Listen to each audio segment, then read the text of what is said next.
आज की पौराणिक कथा का सार है कि आखिर पाप कहाँ कहा जाता है। इसी संदर्भ में एक बार एक ऋषि ने सोचा कि लोग पाप धोने के लिए सभी लोग गंगा जाते हैं।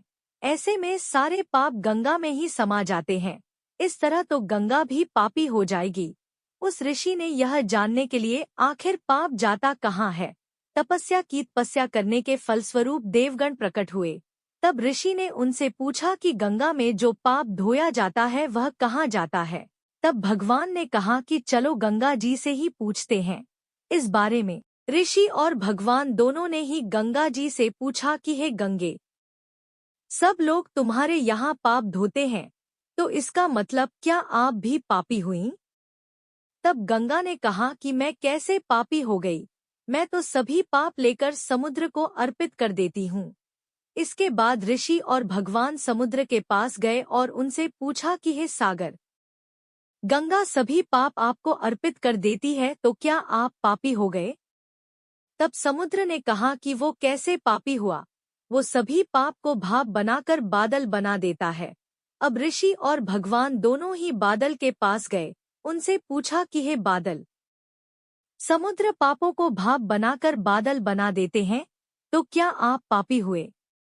बादलों ने कहा, मैं कैसे पापी हुआ, वो सभी पाप को भाप बनाकर बादल बना देता है। अब ऋषि और भगवान दोनों ही बादल के पास गए, उनसे पूछा कि हे बादल, समुद्र पापों को भाप बनाकर बादल बना देते हैं, तो क्या आप पापी हुए?